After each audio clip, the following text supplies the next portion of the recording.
Puji nama Tuhan. Shalom Bapak Ibu yang terkasih dalam nama Tuhan Yesus Kristus.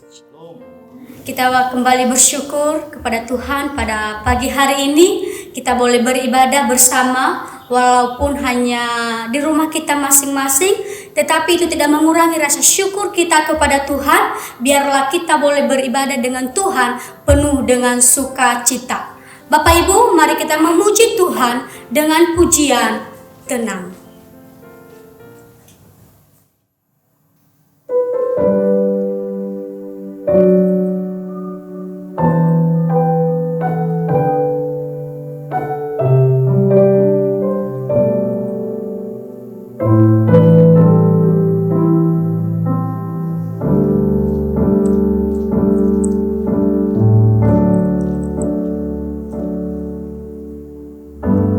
Bapa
Pertolongan kita pagi ini datang dalam nama Tuhan yang menjadikan langit dan bumi serta sekalian isinya. Ia yang memeliharakan kesetiaannya sampai selama-lamanya, dan ia tidak pernah meninggalkan kita perbuatan tangannya. Turunlah atas saudara-saudara semua kasih karunia dari Allah Bapa, damai sejahtera dari Yesus Kristus di dalam Roh Kudus.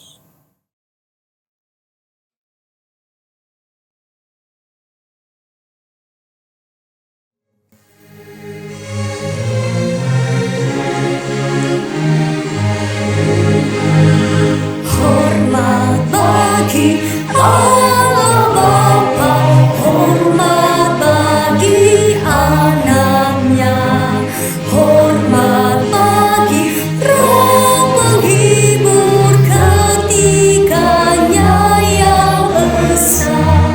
Haleluya, haleluya, ketiganya yang esa.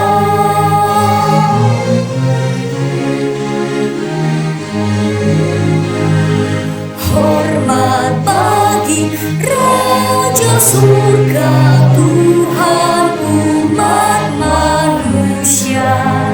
Hormat bagi Raja Salam di seluruh dunia. Haleluya, haleluya, di seluruh dunia. Kita berdoa. Terima kasih Tuhan Yesus buat kasih setiamu dalam hidup kami. Engkau Tuhan memperbolehkan kami untuk beribadah dengan Engkau pada hari ini. Terima kasih ya Tuhan, terima kasih buat kasih setiamu yang begitu luar biasa dalam hidup kami ya Tuhan. Engkau menguduskan kami, Engkau telah menyucikan kami ya Tuhan, sehingga kami layak beribadah di hadapan-Mu pada hari ini. Terima kasih Tuhan Yesus, terima kasih. Biarlah ibadah kami ini ya Tuhan boleh berkenan di hadapan Tuhan dan hanya untuk hormat kemuliaan nama-Mu saja. Terima kasih ya Tuhan, berkati kami jemaat-Mu yang beribadah dengan Engkau pada hari ini. Biarlah Tuhan kami boleh beribadah dengan sukacita, walaupun suasana tidak mendukung Tuhan, tapi itu tidak mengurangi rasa syukur kami untuk boleh beribadah kepadamu. Terima kasih ya Bapa, terima kasih. Inilah ibadah kami serahkan semuanya di tangan Tuhan. Di dalam nama Tuhan Yesus kami berdoa. Amin. Bapak Ibu, kita mempersiapkan hati dan pikiran untuk mendengarkan kebenaran firman Tuhan yang disampaikan oleh hamba-Nya. Sebelum, mari kita memuji Tuhan dengan pujian Berikanku Hati.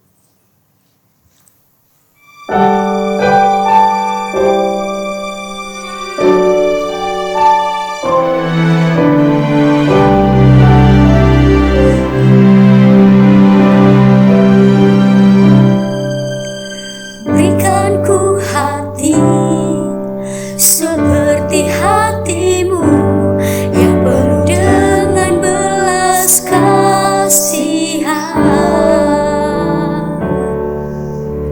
Berikanku akal seperti matamu yang tua yang di sekelilingku. Berikanku tanganmu untuk melakukan tugasku. Berikanku kakimu melangkah dalam rencanamu. Berikanku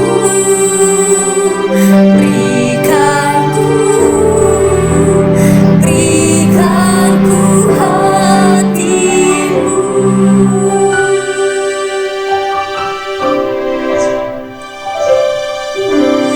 Berikanku hati seperti hatimu yang penuh dengan belas kasihan.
Mari kita semuanya berdoa.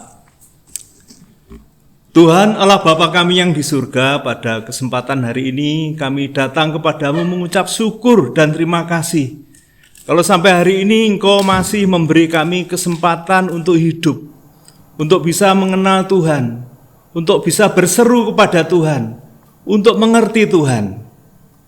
Kalau saat ini Tuhan kami akan mendengarkan firman-Mu, terlebih dahulu Engkau menguduskan kami, Engkau melayakkan kami, supaya kami layak di hadapan Tuhan, sehingga firman-Mu berkuasa untuk mengubah hidup kami, memahami bahwa Engkau adalah kebenaran satu-satunya.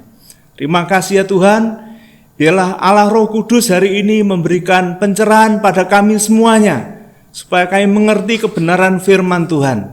Terima kasih ya Tuhan, kami menyerahkan pemberitaan firman-Mu hari ini ke dalam tangan-Mu Tuhan. Di dalam nama Tuhan Yesus kami berdoa, bersyukur dan berterima kasih. Haleluya. Amin. Pagi ini Bapak Ibu Saudara yang dikasihi Tuhan, tema yang akan kita bahas adalah hargailah dirimu sendiri. Hargailah dirimu sendiri. Sering tidak kita sadari bahwa banyak orang tidak mau menghargai diri sendiri. Alkitab menuliskan kepada kita semuanya hukum kasih yang kedua. Kasihilah sesamamu manusia seperti dirimu sendiri. Itu titah Tuhan, itu adalah rangkuman dari seluruh isi dari Alkitab. Itu merupakan hukum yang terbesar. Kasihilah sesamamu manusia seperti dirimu sendiri. Banyak orang tidak bisa mengasihi diri sendiri. Bagaimana dia bisa mengasihi sesama? Bagaimana bisa mengasihi Allah? Pada kesempatan hari ini kita akan belajar kebenaran firman Tuhan dari 1 Korintus 6 ayat yang ke-18 sampai yang ke-20. Saya akan bacakan untuk kita semuanya. Jauhkanlah dirimu dari percabulan. Setiap dosa lain yang dilakukan manusia terjadi di luar dirinya.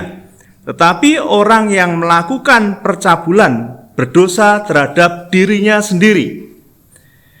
Atau tidak tahukah kamu bahwa tubuhmu adalah bait Roh Kudus yang diam di dalam kamu, Roh Kudus yang kamu peroleh dari Allah, dan bahwa kamu bukan milik kamu sendiri. Sebab kamu telah dibeli dan harganya telah lunas dibayar. Karena itu muliakanlah Allah dengan tubuhmu. Amin. Firman Tuhan yang singkat ini mengingatkan kepada kita semuanya bahwa Allah memperhatikan manusia. Allah memelihara manusia. Allah mengasihi manusia dengan cara yang sangat luar biasa. Kalau kita baca berulang kali di sini menunjukkan bahwa pemeliharaan Allah, perhatian Allah kepada manusia itu melebihi segala sesuatu. Di sini tadi kita membaca di ayat yang ke-20, sebab kamu telah dibeli dan harganya telah lunas dibayar. Ini Bapak Ibu, Saudara yang dikasihi Tuhan, bahwa kita ternyata dibeli dan harganya telah lunas dibayar. Ini merupakan satu konsekuensi yang harus diperhatikan oleh orang-orang yang mengaku dirinya sebagai pengikut Kristus, sebagai orang-orang Kristen. Orang-orang Kristen adalah orang-orang yang mengikuti Kristus, ya. Dia terikat oleh konsekuensinya bahwa dia telah dibeli dan harganya telah lunas dibayar. Sering tidak kita sadari bahwa kedudukan kita ini di hadapan Allah sangat tinggi. Karena sampai Allah sendiri membeli manusia. Allah dalam rupa Yesus Kristus datang ke bumi untuk membeli manusia. Mengapa manusia harus dibeli? Karena manusia tidak lagi memiliki hubungan dengan Tuhan. Manusia keadaannya sangat terpuruk. Manusia keadaannya jauh dari yang diharapkan oleh Tuhan. Tuhan menciptakan manusia dengan tujuan supaya manusia itu hidup sesuai dengan kehendaknya. Tapi manusia menjalani kehidupannya, dia memisahkan diri dari Tuhan. Dia terpisah dari Tuhan. Manusia sengaja menjauh dari Tuhan. Dan keadaan itu membuat manusia dari waktu ke waktu tidak semakin baik, tapi semakin jauh dari kehendak Tuhan. Manusia terpisah dari Tuhan. Keadaan itulah yang mengakibatkan manusia keadaannya sungguh mengerikan. Keadaannya sungguh jauh dari harapan Tuhan. Manusia menjadi budak, ya. Manusia diperbudak oleh dosa, diperbudak oleh kejahatan, diperbudak oleh sesuatu yang kotor, oleh sesuatu yang najis, sehingga semakin menjijikkan di hadapan manusia.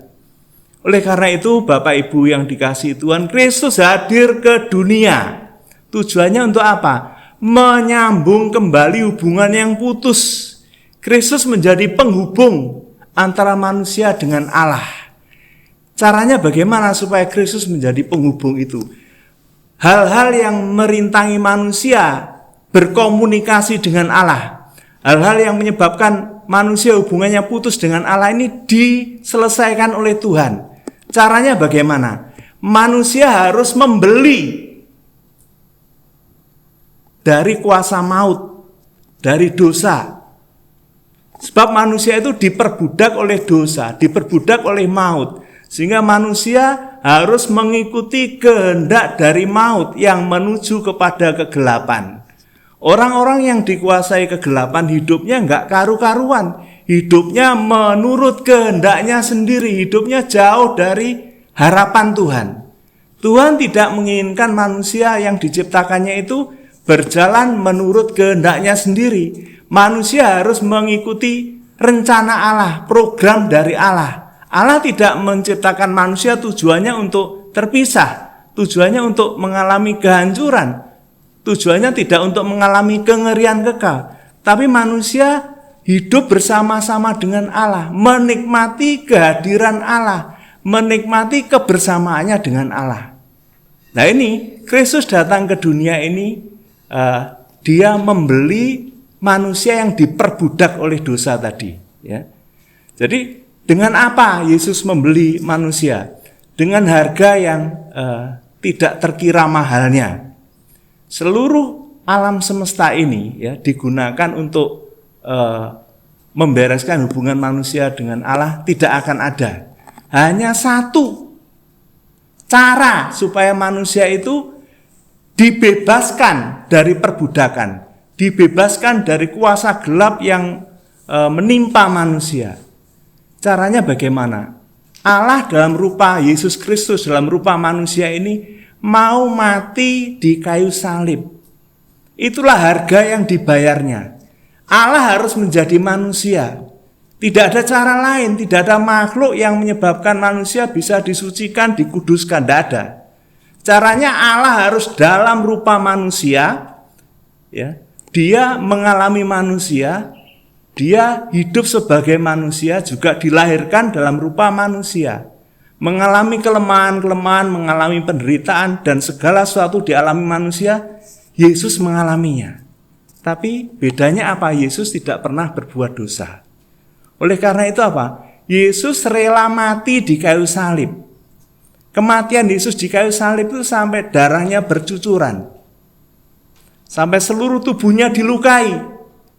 Menunjukkan bahwa Yesus betul-betul ingin mengentas manusia dari keadaan yang sangat terpuruk, dari keadaan yang terlunta-lunta, dari keadaan yang sedang menuju kepada kehancuran. Itulah yang digunakan Yesus untuk membeli manusia. Harganya lunas dibayar.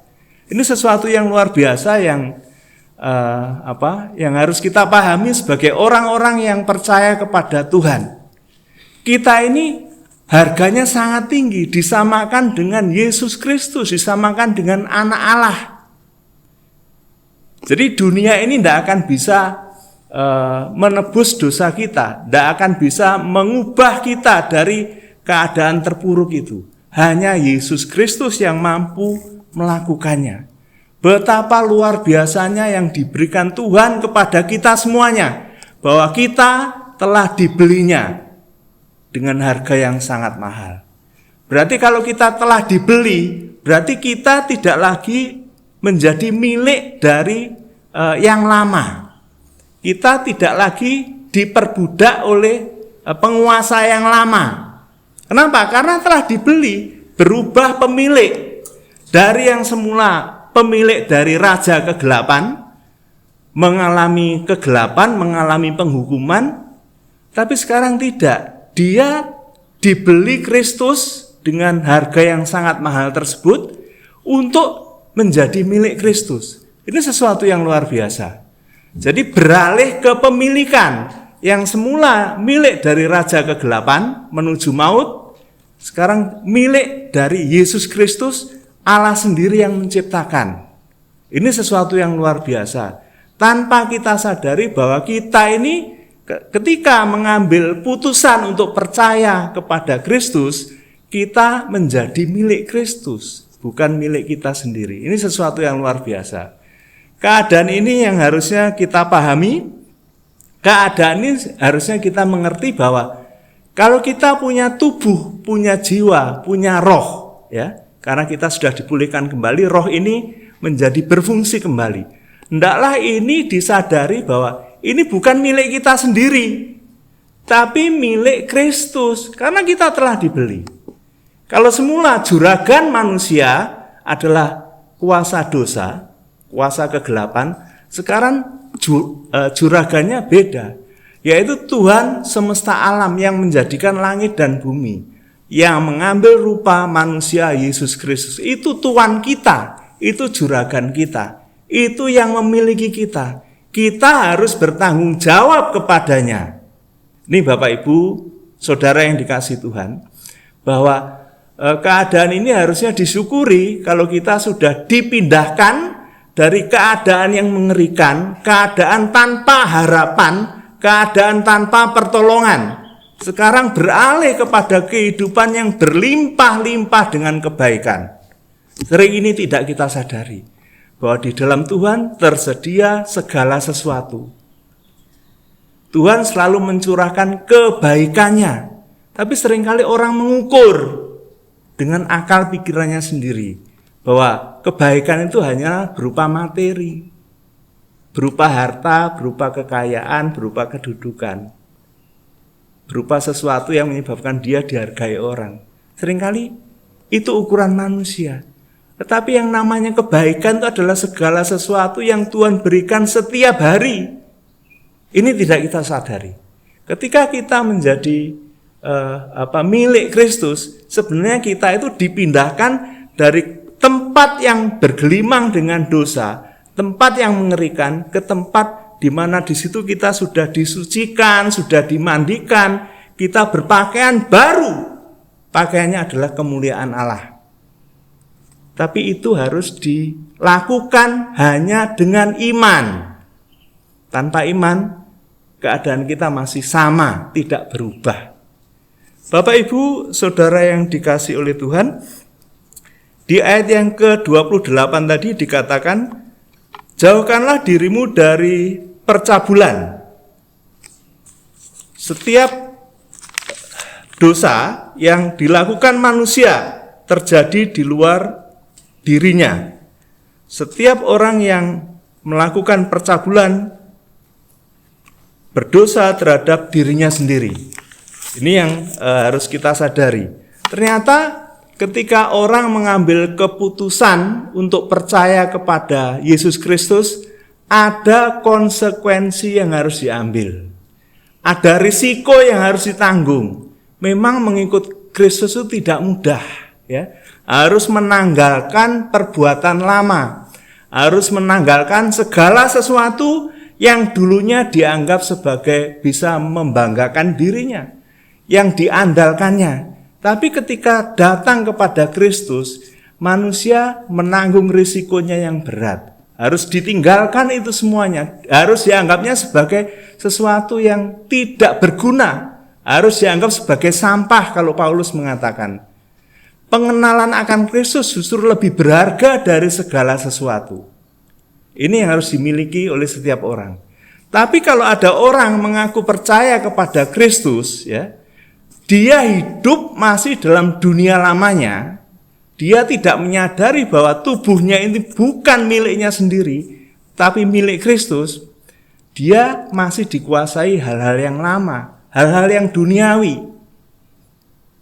Salah satunya adalah percabulan, kecemaran, keserakahan, kebencian, dendam, iri hati. Ini sesuatu yang jahat di mata Tuhan, karena kalau dia sudah disucikan, kalau sudah dikuduskan dengan harga yang sangat mahal, karena tidak tersedia di alam semesta ini, hanya di dalam Yesus Kristus.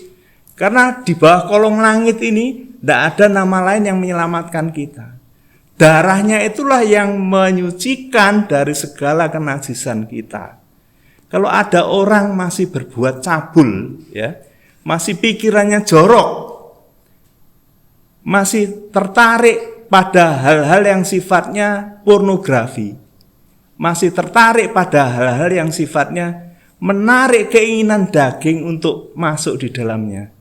Dia, kalau kita baca di dalam Kolose 3 ayat yang kelima, itu disebut sebagai penyembahan berhala. Penyembahan berhala itu berarti dia percaya pada Kristus, tapi di sisi yang lain dia percaya kepada berhala.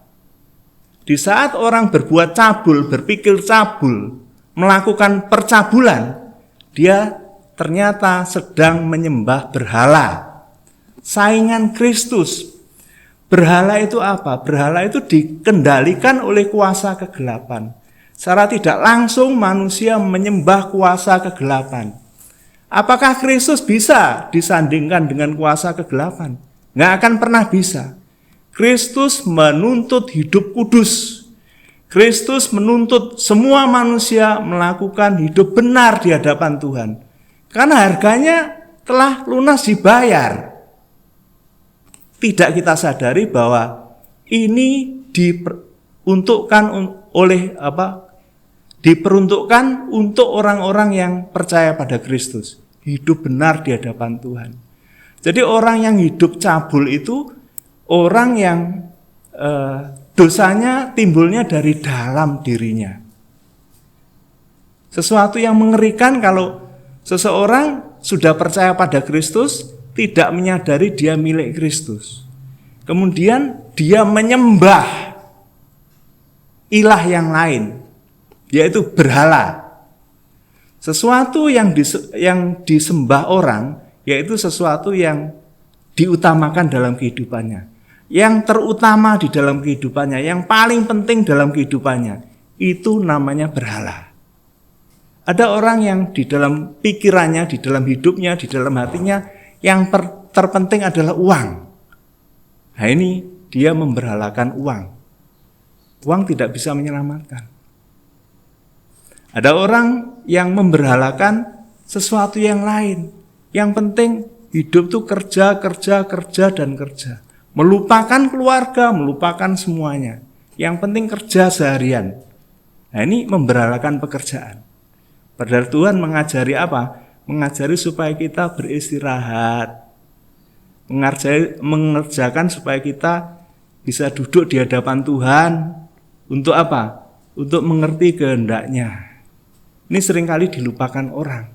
Ada banyak berhala-berhala yang ada di dalam hati manusia, di dalam pikiran manusia.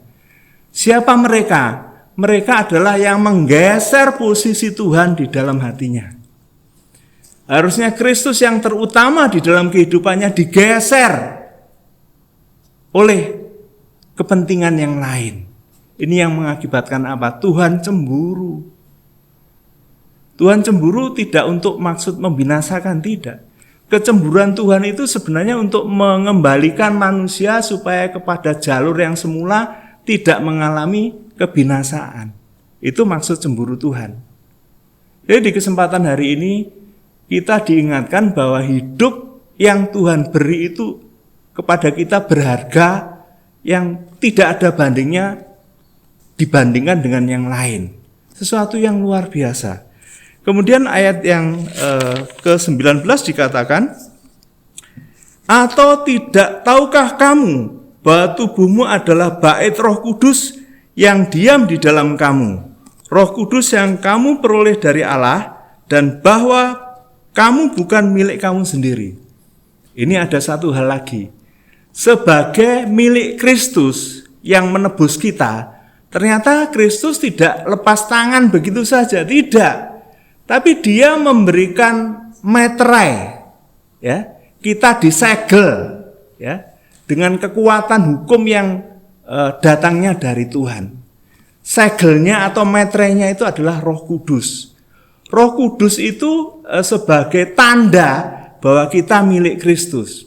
Ini seringkali dilupakan oleh banyak orang, ya, bahwa Roh Kudus ini adalah tanda orang percaya pada Kristus. Roh Kudus ini adalah jaminannya supaya kita memperoleh semua janji Allah. Janji Allah tersebar dari kitab Kejadian sampai kitab Wahyu kepada kita semuanya. Nah, ini Tuhan menjaminkan rohnya kepada kita. Ini sesuatu yang luar biasa. Siapa Roh Kudus? Roh Kudus adalah Allah sendiri yang menciptakan langit dan bumi. Kalau itu dijaminkan kepada kita, kalau itu dimeteraikan kepada kita, bukankah sesuatu yang luar biasa? Jadi keadaan ini adalah keadaan yang sangat mulia dialami oleh orang-orang Kristen, orang-orang yang mengaku percaya pada Kristus. Di situ Roh Allah itu dijaminkan kepada kita. Dia ditempatkan di dalam hati nurani kita, di dalam batin kita. Untuk apa? Untuk menjadikan tubuh kita ini sebagai rumahnya, untuk menjadikan tubuh kita itu sebagai tempat kediamannya. Nah, kalau tubuh manusia itu dipenuhi oleh percabulan, dipenuhi oleh kecemaran, dipenuhi oleh hal-hal yang menyakiti hati Tuhan, apakah itu layak untuk Tuhan, tubuh kita?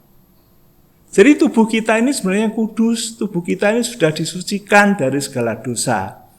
Memang untuk mengalami kesempurnaan, orang setiap hari harus mengalami pertumbuhan. Setiap hari diingatkan membuang sesuatu yang tidak berkenan di hadapan Tuhan. Setiap waktu akan dipimpin oleh Tuhan supaya tubuh kita semakin baik, semakin baik. Allah Roh Kudus ini dijaminkan kepada kita, dia menempati tempat yang diperhatikan oleh Allah, yaitu apa? Hati nurani. Karena Allah yang menjadikan kita itu, dia melihat hati nurani kita beres tidak? Batin kita benar tidak? Karena dari hatilah tersimpan segala sesuatu. Dari hati ini tersimpan kemarahan, tersimpan nafsu jahat, tersimpan segala sesuatu. Nah, kalau hati kita sudah dibersihkan oleh darah Kristus yang tercurah di atas kayu salib, kita menjadi miliknya, menjadi bersih kembali, suci kembali. Lalu setiap hari mengalami pertumbuhan. Tahapan-tahapan pertumbuhan itu akan bisa berhasil kalau setiap orang setiap hari menggeluti firman Tuhan.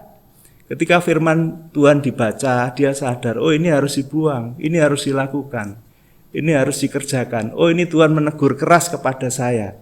Nah, ini kalau orang setiap hari merespon seperti itu, hatinya dari hari ke hari dipertajam, menjadi baik kembali, menjadi suci kembali.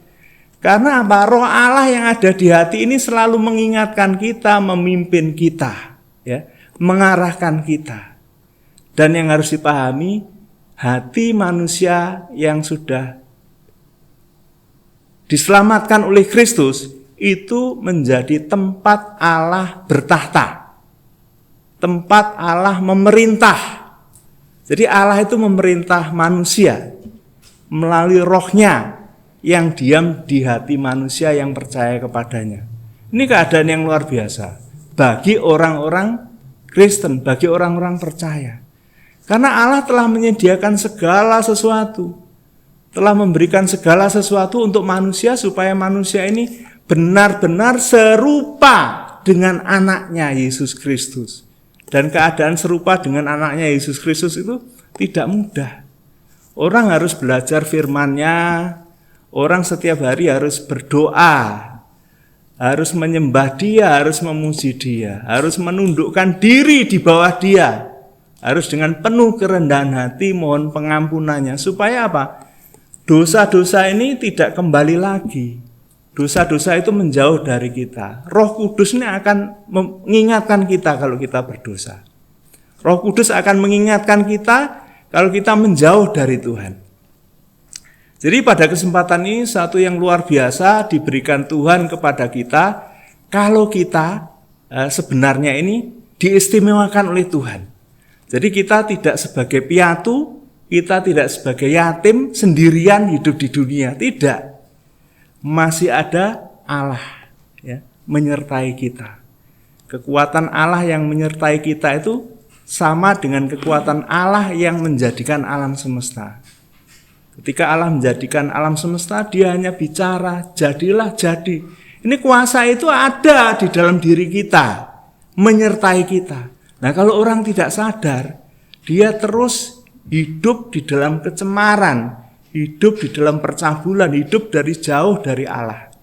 Ketahuilah bahwa percabulan itu membuat Allah itu jijik, membuat Allah itu tidak senang, membuat Allah itu menutup mukanya. Itu sesuatu yang harus dibuang. Pada kesempatan hari ini kita diingatkan. Tuhan masih memberikan kesempatan hidup kepada kita kalau kita masih dengarkan firman ini. Dengan cara apa kesempatan itu kita gunakan? Kita mohon ampun. Harus dilepaskan segala sesuatu yang cemar di hati ini. Supaya kita kembali ke rencana Allah semula. Apa rencana Allah semula? Rencana Allah semula itu manusia hidup bersama Tuhan. Ketika manusia hidup bersama Tuhan, dia akan menerima kebaikan Tuhan. Jadi kalau hidup bersama Tuhan itu sebenarnya kita setiap hari, setiap waktu itu ada di dalam kelimpahan kebaikannya. Ya. Kebaikan-kebaikan Tuhan itu harusnya setiap hari dirasakan.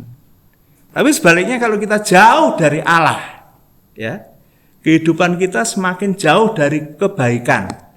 Di sana ada kutukan, di sana ada kehinaan, di sana ada penghukuman, di sana ada orang ditinggalkan Tuhan, di sana yang ada adalah penderitaan. Hatinya tersayat, ya, hatinya sakit, hatinya menderita, hatinya ingin mengumpat, hatinya ingin menuntut. Hidupnya digunakan untuk hal-hal yang buruk yang tidak ada pengharapan. Tapi berbeda dengan orang yang sudah percaya kepada Tuhan. Karena dia didampingin Allah sendiri, maka Allah sendiri yang akan mengingatkan. Allah Roh Kudus selalu mengingatkan kita untuk apa yang harus kita kerjakan, untuk apa yang akan kita ucapkan, untuk apa yang akan kita pikirkan, untuk apa yang harus kita gunakan. Jadi sesuatu yang besar ini harusnya menjadi milik orang-orang percaya. Karena rencana Allah itu adalah rencana yang baik. Kalau masih diberi kesempatan hidup di bumi ini, sebenarnya Tuhan memberikan kesempatan kepada manusia untuk menghasilkan buah. Buah apa yang dimintai Tuhan? Buah ketika dia bersama Tuhan. Buah ketika dia bertobat. Buah ketika dia diingatkan oleh Tuhan. Buah-buah itu adalah buah kebenaran. Ini terlihat dari apa buah-buah itu oleh orang-orang di sekitar kita? Perubahan sikap hidup, perubahan tingkah laku. Yang semula hidupnya cemar, yang semula hidupnya jauh dari Tuhan, yang semula malas, yang semula hanya tidak memiliki pengharapan, hanya mengeluh dan mengeluh, yang semula hanya menuntut janji Tuhan, yang semula hanya mengklaim janji Tuhan, sekarang tidak lagi. Hidupnya dipenuhi rasa syukur, hidupnya dipenuhi dengan sukacita. Karena apa? Ada kekuatan maha dahsyat yang memerintah hidupnya. Allah Roh Kudus memerintah hidupnya. Dan ini harusnya dialami oleh semua orang yang sudah percaya kepada Tuhan. Kalau Paulus menuliskan surat Korintus ini untuk orang-orang Korintus supaya mereka bertobat, supaya mereka menjadi baik. Tapi surat ini juga untuk kita yang percaya kepada Tuhan. Supaya ada pertumbuhan, supaya ada perubahan hidup. Apa gunanya kita mengikut Kristus tapi kalau tidak berubah? Apa gunanya kalau kita selama ini beribadah kepada Tuhan tapi tidak ada perubahan, tidak mengenali Tuhan, tidak tahu Tuhan? Yang ada adalah sesuatu yang justru membuat Tuhan murka. Kalau ada orang berusaha untuk merusakkan bait Allah, yaitu tubuh manusia yang percaya kepadanya, ia berhadapan dengan Allah. Ia melawan Allah. Ia ingin murka Allah itu terjadi atas dirinya. Tubuh ini bait yang kudus. Tubuh ini rumah Allah. Kalau ada orang berusaha merusakkannya dengan sesuatu yang kotor, dengan mengkonsumsi hal-hal yang dilarang, dengan melakukan kecemaran, percabulan dengan kata-kata kotor, itu sama aja dengan melawan Tuhan. Apa kesanggupan manusia melawan Tuhan? Tidak akan pernah berhasil. Manusia itu makhluk ciptaannya. Kalau Tuhan berbicara kepadanya, selesai sudah. Jadi kalau sampai hari ini Tuhan mengingatkan kepada kita, gunakanlah kesempatan hari ini, ya, waktu-waktu yang ada untuk selalu dekat dengan Tuhan. Sadari bahwa tubuh ini adalah rumah Tuhan. Gunakanlah untuk hidup kudus, untuk hidup memuliakan Tuhan. Banyak yang bisa kita lakukan. Kalau seseorang hidupnya bisa menghargai tubuhnya, bisa menghargai dirinya, dia pasti bisa menghargai sesamanya. Kalau dirinya itu butuh belas kasihan dari Tuhan, orang lain juga sama, butuh belas kasihan dari kita. Kalau kita itu butuh ditolong oleh Tuhan, orang lain juga sama. Jadi kita bisa mengasihi sesama kita karena apa? Kita bisa menghargai tubuh ini. Menggunakan waktu juga tidak sembarangan. Diatur waktunya betul-betul efektif. Tidak dibuang untuk memanjakan diri. Kalau orang hanya memanjakan diri sama aja dengan merusak tubuhnya. Bukan berarti orang tidak boleh hiburan. Tidak. Hiburan tetap ada, tapi kalau itu yang terutama dalam kehidupannya, tidak mengingat Tuhan yang bersama dia sama aja dengan merusak tubuhnya.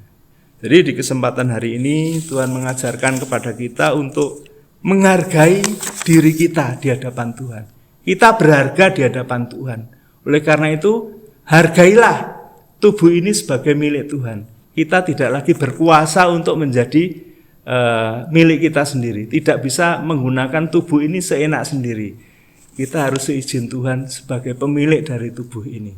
Jadi segala sesuatu yang ada pada kita ini, dari ujung rambut sampai ujung kaki, miliknya Kristus. Jadi kita kemana-mana harus seizin Dia.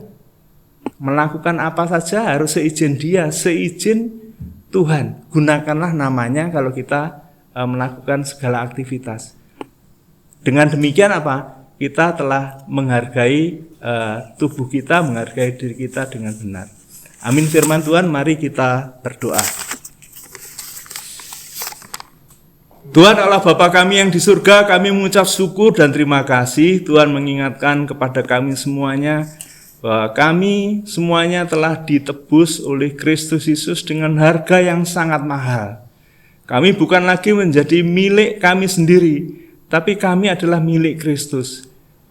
Tuhan kami tidak lagi diri kami sendiri, tapi Tuhan kami adalah Yesus Kristus yang telah membeli kami. Terima kasih ya Tuhan, Engkau mengentaskan kami dari keterpurukan, dari sesuatu yang tidak berpengharapan. Engkau membawa kami, menguduskan kami, dan meletakkannya di tempat kudus Tuhan, untuk bisa melakukan kehidupan itu dengan kudus dan benar. Terima kasih Tuhan, Engkau memakai tubuh ini sebagai alat Tuhan, supaya nama Tuhan boleh dipermuliakan dalam kehidupan kami. Kami tahu Tuhan, bahwa mengikut Tuhan, berarti harus memuliakan Tuhan. Dan ketika kami memuliakan Tuhan, kami hidup di dalam kemuliaan Tuhan. Sehingga kehadiran Tuhan dari waktu ke waktu kami boleh merasakannya. Terima kasih Allah Roh Kudus, kiranya selalu mengingatkan kami semuanya, jemaat-Mu, untuk hidup kudus takut akan Tuhan. Terima kasih, di dalam nama Tuhan Yesus kami berdoa. Haleluya. Amin.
Shalom Bapak Ibu, kita bersyukur hari ini kita boleh beribadah dan kita juga sudah diberkati melalui kebenaran firman Tuhan. Hidup kita, diri kita adalah bukan untuk diri kita sendiri tetapi untuk Tuhan. Mari kita menghargai diri kita sebagai pemberian Allah dan untuk menjadi berkat bagi banyak orang. Warta Jemaat GIA Jemur Sari pada kesempatan ini tetap dihimbau bahwa mari kita terus menjaga diri kita dari berbagai hal termasuk wabah COVID yang sedang melanda negeri kita ini, dan kita terus mendoakan supaya pemerintahan kita juga terus diberikan kekuatan oleh Tuhan bagaimana mereka menemukan jalan keluar untuk menekan akan penyebaran COVID baik dari pemerintah pusat dan juga di pemerintah di daerah-daerah. Tepat bulan ini Bapak Ibu, negara kita Republik Indonesia berusia 76 tahun. Bahkan ada banyak peristiwa yang boleh dilalui oleh bangsa ini, maka kita bersyukur Tuhan masih menolong, memberkati sampai hari ini. Maka jangan jemu-jemu untuk terus mendukung negeri ini di dalam doa. Dan juga di masa-masa PPKM ini, mari kita terus dukung pemerintah juga untuk boleh memutus rantai penyebaran COVID-19 ini. Hari ini diberi kesempatan bagi jemaat Tuhan untuk memberikan persembahan untuk pekerjaan Tuhan, yaitu adalah kolekte dan juga persembahan pekabaran Injil.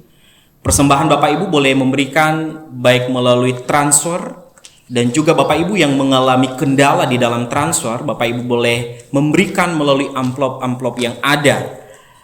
Nomor rekening gereja saat ini atas nama Bapak Dedi dan juga Bapak Iwan, dan dipegang oleh Bapak Adrianus Iwan. Sebelum kita memberi persembahan, maka mari kita membaca kebenaran firman Tuhan yang terambil di dalam Markus 14 ayat 9. Demikian kebenaran firman Tuhan. Aku berkata kepadamu, sesungguhnya di mana saja Injil diberitakan di seluruh dunia, apa yang dilakukannya ini akan disebut juga untuk mengingat Dia. Sebelum kita memberikan, mari kita berdoa. Bapa di surga, kami sungguh bersyukur kepadamu ya Tuhan. Satu kesempatan lagi Tuhan masih berikan bagi kami menikmati kemurahan-Mu di dalam hidup kami pribadi lepas pribadi, dan juga di dalam kehidupan keluarga kami, dan juga di dalam kami berjemaat. Terima kasih Tuhan, Engkau tidak pernah meninggalkan kami. Engkau tidak pernah menjauh daripada kami, tetapi kami terus melihat, merasakan akan pemeliharaan-Mu di dalam hidup kami. Saat ini ya Tuhan, kami sudah memuji Tuhan, kami sudah mendengar firman Tuhan, dan kami juga mau memberi yang terbaik untuk Tuhan. Beri hati yang memberi, karena kami tahu bahwa kami mendapatkan itu daripada Tuhan, maka kami juga memberikan untuk-Mu saja ya Tuhan. Terima kasih Engkau Tuhan memberkati seluruh majelis yang mengelola persembahan ini. Beri hikmat bijaksana untuk boleh mengelola persembahan ini sehingga nama Tuhan dimuliakan melalui pelayanan Tuhan di gereja-Mu di tempat ini. Di dalam nama Tuhan Yesus kami sudah berdoa dan bersyukur. Amin. Sambil memberi, mari kita memuji Tuhan. Jangan lelah.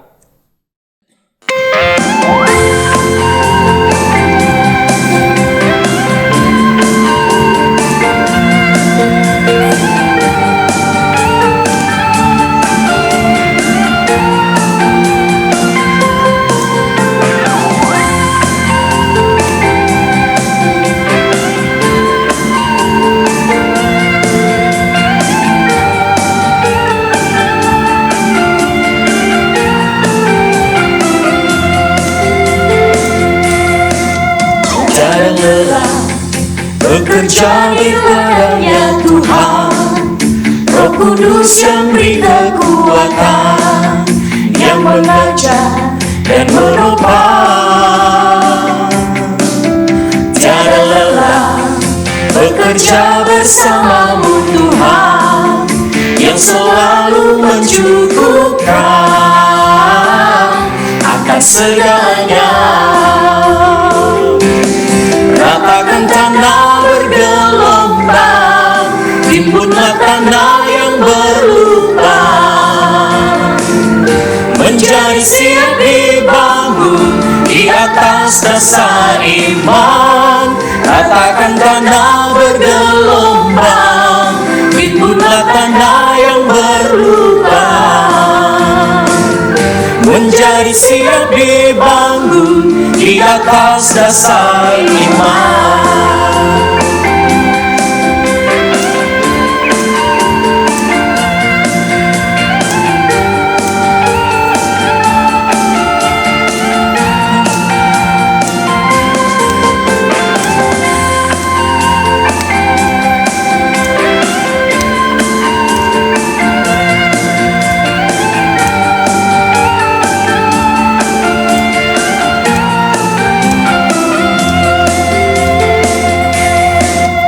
Jangan lelah bekerja di ladangnya Tuhan, Roh Kudus yang beri kekuatan, yang mengajar dan menopang.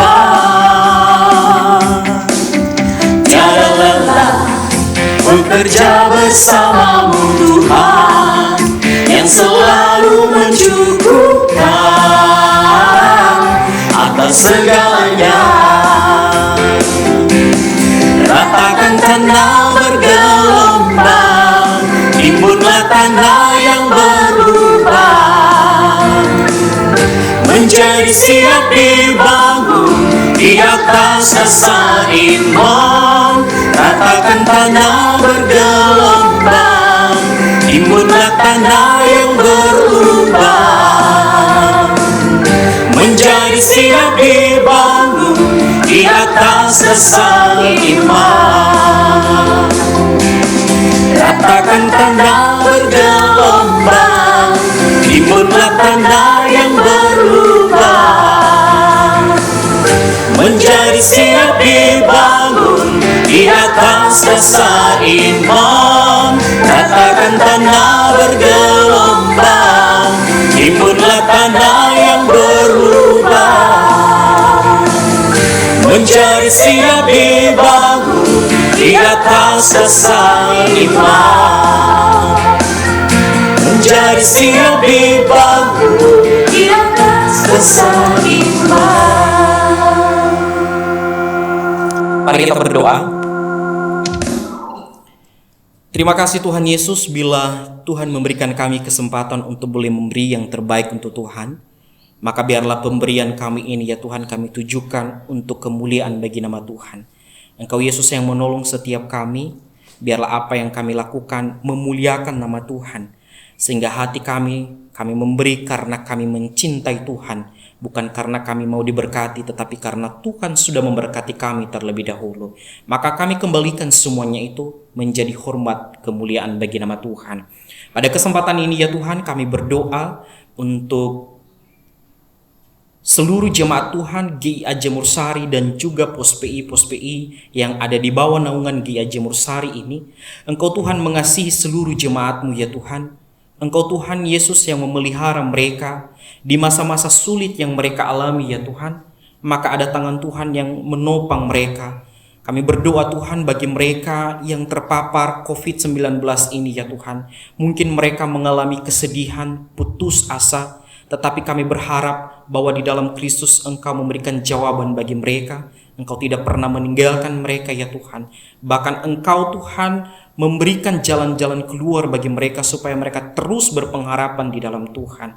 Kami berdoa untuk jemaat Tuhan juga yang mengalami berbagai pergumulan baik di dalam kondisi finansial mereka, pekerjaan mereka. Engkau Tuhan Yesus yang menolong mereka Tuhan. Engkau Tuhan yang menopang mereka, memberikan kekuatan bagi mereka. Jangan biarkan mereka juga putus asa, tetapi biarlah mereka terus berharap kepadamu. Terlebih bagi jemaat Tuhan yang mengalami sakit penyakit ya Tuhan. Engkau Tuhan juga turut ambil bagian menjamah mereka, menyembuhkan mereka ya Tuhan Yesus. Kami berdoa Tuhan Yesus untuk negara kami, bangsa kami yang kami cintai ini. Tepat bulan ini ya Tuhan, 76 tahun negara kami boleh merdeka. Semua ada di dalam genggaman dan pemeliharaan-Mu. Maka kami rindu ya Tuhan, Engkau Tuhan tolong negara kami ini. Biarlah negara ini boleh berkembang, boleh ada damai sejahtera, sehingga bangsa kami ini pun boleh tentram, warga, masyarakat pun boleh mengalaminya, merasakan damai sejahtera di mana kami ada ya Tuhan. Engkau memberkati pemerintahan pusat ya Tuhan, seluruh jajarannya, dan juga pemerintahan daerah. Engkau memberikan kekuatan bagi mereka di dalam mengelola bangsa ini ya Tuhan, memikirkan untuk kemajuan bangsa ini ya Tuhan, sehingga nama Tuhan saja dimuliakan. Engkau juga Tuhan menolong mereka ya Tuhan, orang-orang yang mengambil kepentingan sendiri bagi bangsa ini ya Tuhan. Engkau Tuhan menolong mereka, kasihani mereka ya Tuhan, supaya mereka kembali kepada jalan kebenaran ya Tuhan. Terima kasih ya Tuhan, Engkau juga memberkati proses penanganan COVID di bangsa kami ini. Engkau juga Tuhan tolong Bapa di surga, biarlah seluruh petugas yang ada boleh melakukan tanggung jawab mereka dengan baik, dan juga kami masyarakat Indonesia boleh turut ambil bagian untuk boleh mendukung pemerintah demi memutus rantai penyebaran COVID-19 ini. Kami berdoa Tuhan Yesus untuk vaksinasi yang masih belum merata di seluruh Indonesia ini. Engkau juga Tuhan tolong. Ada banyak orang-orang juga yang mengambil kesempatan mereka untuk mengambil kepentingan mereka sendiri, keuntungan mereka sendiri. Maka ada Tuhan yang adil bagi mereka ya Tuhan. Engkau Tuhan Yesus yang menolong. Engkau Tuhan Yesus yang memberkati bangsa kami ini ya Tuhan. Berkati gereja-gereja Tuhan. Seluruh anak-anak Tuhan boleh berpartisipasi, ambil bagian, mendukung, ambil peran di dalam kemajuan bangsa ini. Terima kasih Tuhan, kami serahkan kehidupan kami ini, doa kami ini, biarlah Tuhan sendiri yang dimuliakan. Di dalam Kristus Yesus kami sudah berdoa dan bersyukur. Amin.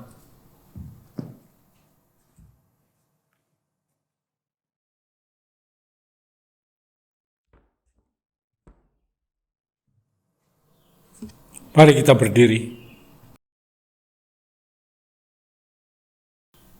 Arahkan pandanganmu kepada Tuhan. Tuhan memberkati engkau. Tuhan melindungi engkau. Tuhan menyinari engkau dengan wajah-Nya dan memberikan kepadamu kasih karunia-Nya. Tuhan menghadapkan wajah-Nya kepadamu, memberikan damai sejahtera.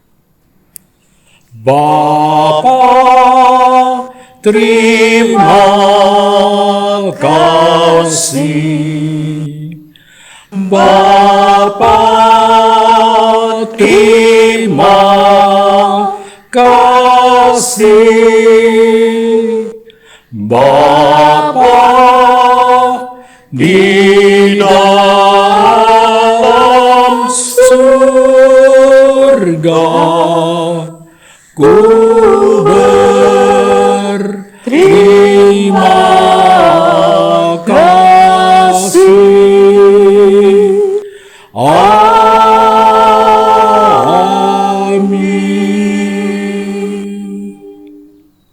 Selamat siang, Tuhan memberkati.